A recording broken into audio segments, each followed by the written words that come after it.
Well, welcome to the Friday Night Sports Show. Our first report is a look at the Ouyen United Kangas, and we're reviewing with the fact of no football this weekend in Sunraysia, football and netball, and 2 weeks in a row for that. We'll wait and see whether or not they will change programming as this week unfolds for the June long weekend, and it will be interesting to see how that does unfold. But I thought we'll have a look for our Ouyen United Kangas audience on 95.3, and it's been a really interesting start to the season, most unlike the Ouyen United Kangas in senior football, that is for sure, because they've been one of the leaders of this competition, and for the 3 preceding years after they left Mallee football and joined Sunraysia, they'd won 2 premierships across 4 years, so they certainly were one of the leaders, but wanting to avenge what was a pretty poor 2019 season, and high hopes were held as they embarked on their first game,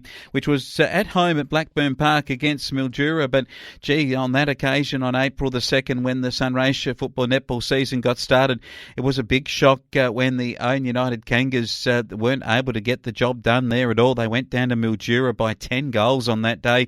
In fact, it was a big 64-point margin and a disappointing start. They couldn't do anything about it the next week because they had the bye round, but then when they came out to play, I reckon that slow start to the season and just not being able to get their full list on the oval meant a 4-point loss to Merbeen at Merbeen, and we've since seen just how good Merbeen are this year, but a danger game it was, and that meant that they were zipping 2 to start the season. Things got worse the following week when they had a Underbull home game.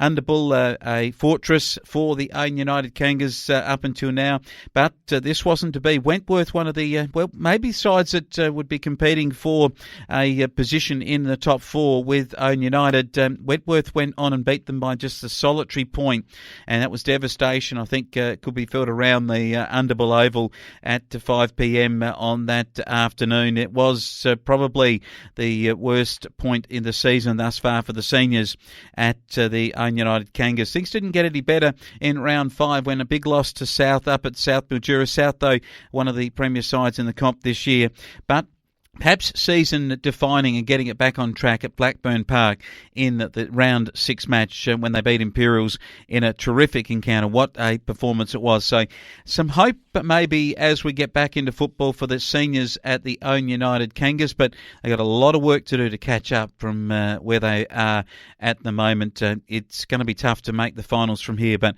they certainly will give it their better shot. Their reserve grade.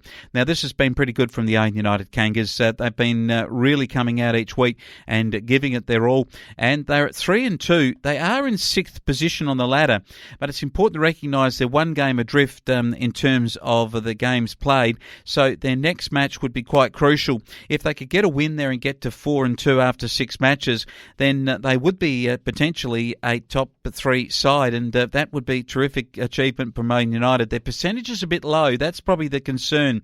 They are in 6th place because above them there are 3 other sides who also have won the 3 games, but they in their particular games have got better scores, and so percentage-wise well ahead, that being South, Imperials and Redcliffs ahead of Ouyen United. The top 2 sides, Irimple and Merbeen, looking very, very good. Ouyen United Kangas still a chance, I think, of making finals as this season unfolds in the reserve grade. The under-18 competition, well, that's been quite interesting for the Kangas. They're in 6th place. They've had a 1-3 record from 4 games, but again, there have been some forfeits and other aspects to this particular competition, with Imperials not having a side in this level, and Wentworth at the bottom haven't yet scored. So Ouyen United at the moment, just that 1 win. They'll be looking for more wins, and I think they're certainly a better side than what their 1 win indicates at this stage. Well coached by Big Benny Mole, and I'm sure with the next part of the season, they'll certainly improve from that position. The under-16s probably struggling. A lot of their kids are going up and playing 18s. O'Shaughnessy with that injury was a big loss to them.